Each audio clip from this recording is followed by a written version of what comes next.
look at this. आइए अगला सवाल क्या है। परिच्छेद 10।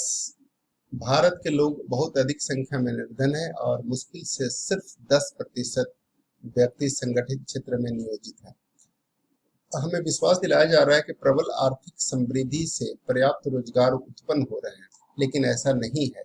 जब हमारी अर्थव्यवस्था 3% प्रतिवर्ष बढ़ रही थी, तब संगठित क्षेत्र के रोजगार में 2% प्रतिवर्ष बढ़ रहा था। जो ही अर्थव्यवस्था 7-8% प्रतिवर्ष बढ़नी शुरू हुई, संगठित क्षेत्र में रोजगार बढ़ने की दर वास्तव में घटकर 1% रह गई है। यह कुछ बातें लिखी गई है इसमें। यह बात जो है कि जब 3% की दर से अर्थव्यवस्था हमारी इकोनॉमी बढ़ रही थी, तब हमारे यहाँ 2% की दर से रोजगार बढ़ रहा था। अब जब अर्थव्यवस्था 7-8% की दर से बढ़ने शुरू हो गई, तब रोजगार जो घट गया है, बढ़ने की बजाय जो बढ़ना चाहिए था उसके रिस्पेक्ट में, वो घट के 1% रह गया है। तो इसमें क्या कहना चाह रहे हैं? उपरोक्त परिच्छेद का निहितार्थ यह है होता है कि निहित अर्थ है, परिच्छेद में जो निहित अर्थ है, निहितार्थ का अर्थ यह है, निहित अर्थ है वो क्या है, वो देखने वाली बात है इस प्रश्न में कि क्या अर्थ है इसका। तो लिखा है कि अधिकांश आधुनिक आर्थिक समृद्धि प्रौद्योगिकियों प्रगति पर आधारित है। यह बात इसमें स्पष्ट होता है कि जब हमारी अर्थव्यवस्था बढ़ रही है तो रोजगार क्यों नहीं बढ़ रहे हैं। संगठित क्षेत्र में रोजगार बढ़ने चाहिए। अर्थव्यवस्था में अगर विकास हो रहा है तो रोजगार बढ़ रहा होगा, और रोजगार बढ़ नहीं घट रहा है, इसका मतलब है कि रोजगार जो अर्थव्यवस्था का विकास हो रहा है वो प्रौद्योगिकी बेस्ड ज्यादा है, न कि रोजगार बेस्ड। तो मशीनीकरण की वजह से मशीनें जो हैं उनको अर्थव्यवस्था में कंट्रीब्यूट कर रही हैं, रोजगार उसमें कम पैदा हो पा रहे हैं। तो प्रगति पर आधारित है यह बात, इससे निहित होता है। काफी मायने में आधुनिक भारतीय अर्थव्यवस्था श्रम प्रधान प्राकृतिक संसाधन आधारित आजीविका के साथ पर्याप्त सहजीवी संबंध को प्रोत्साहन नहीं देती। यह बात भी सही हो रही है, क्योंकि अगर ये श्रम प्रधान होता तो निश्चित रूप से रोजगार बढ़ते।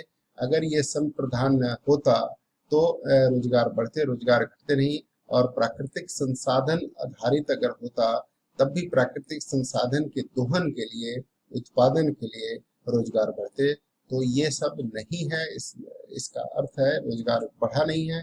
इसका अर्थ है कि ये सारे जो है वो इसको प्रोत्साहन नहीं देता, इस पर डिपेंड नहीं कर रहा है। ये इसको सही नहीं ठहरा जा सकता। भारत में सेवा क्षेत्र बहुत श्रम प्रधान नहीं है। बहुत श्रम प्रधान अब नहीं है, क्योंकि निश्चित रूप से चूंकि रोजगार सृजन नहीं हो पाई है, तो इसका अर्थ है कि श्रम प्रधान न होकर के वो प्रौद्योगिकी के बेस्ड पे है, टेक्नोलॉजी बेस्ड है, मशीन का कंट्रीब्यूशन ज्यादा है।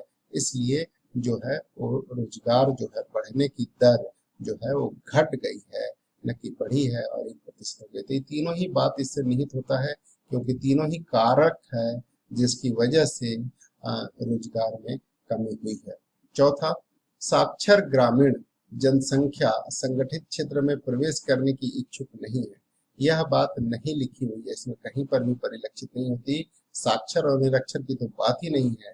संगठित और में रोजगार सृजन कम हुआ है, यह बात स्पष्ट परिलक्षित होती है। यह बात गलत है। तो इसलिए इस प्रश्न का सही जो अर्थ है, जो इसमें निहित है, वो अर्थ 1, 2 और 3 ही है। इसलिए इस प्रश्न का सही उत्तर होगा 3। तो इस प्रश्न का सही उत्तर है 3। ठीक है, ये 1, 2 और 3 सही है। उम्मीद है आपने सही किया होगा और आपके प्रश्न के उत्तर सही होंगे। Thank you for watching this. और इसी तरह से अपना प्यार और सहयोग बनाए रखें। इस चैनल को सब्सक्राइब करें और बेल आइकन को प्रेस करें। Thank you.